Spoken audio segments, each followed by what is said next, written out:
Selamat siang pemirsa, banyaknya konten food vlogger yang muncul menjadi sorotan publik. Salah satunya dari influencer food vlogger yang akhir-akhir ini menjadi bahan perbincangan.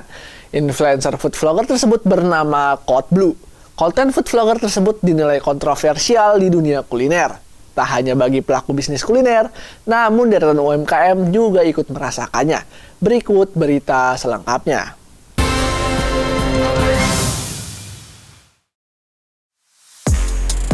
Beberapa waktu terakhir, jagat maya dihebohkan dengan konten ulasan makanan dari food vlogger Codeblue. Ulasan yang kerap blak-blakan dan pedas ini menuai pro dan kontra. Awalnya, Codeblue dipuji oleh berbagai kalangan pengguna sosial media karena review dan kritik yang disampaikan jujur. Namun, seiring bertambahnya konten yang diupload Codeblue, netizen semakin sadar bahwa kritik Codeblue semakin menjatuhkan para pelaku usaha kuliner.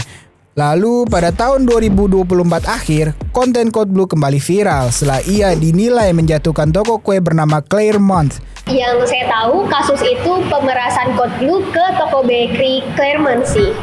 Claremont membantah dan menunjukkan bukti bahwa tuduhan tersebut berasal dari mantan karyawan yang sakit hati karena dipecat setelah ketahuan mencuri.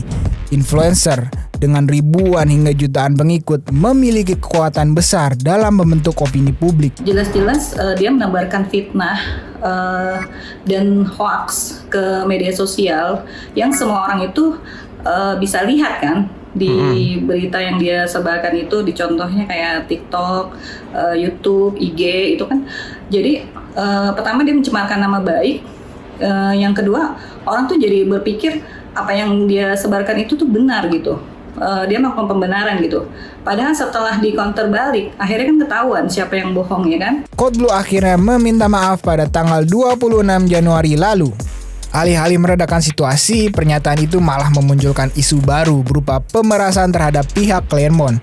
Netizen menilai bahwa pihak Codeblue tidak benar-benar meminta maaf, kemudian muncul bukti pemerasan dengan dalih penebusan jika ingin video dihapus. Kasus tersebut kemudian viral dan mulai mendapat banyak kecaman terhadap Codeblue.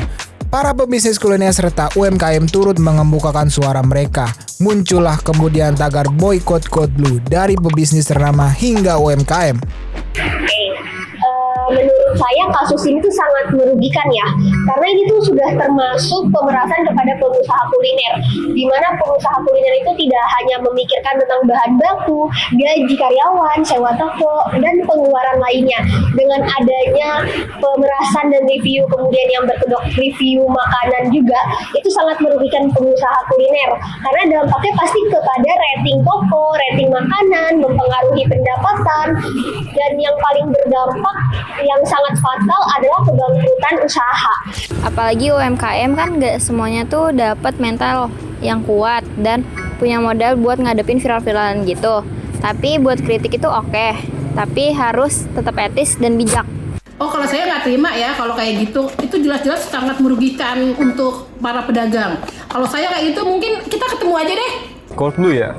Menurut gua niat Codeblue itu sebenarnya baik sih untuk mengkritik agar gerai makanan tersebut dapat berkembang lebih baik. Cuman menurut gua caranya terlalu pedas ya. Para konten kreator serta influencer harus bijak dalam membuat konten video, sebab banyak orang akan dapat dengan mudah mengakses video tersebut.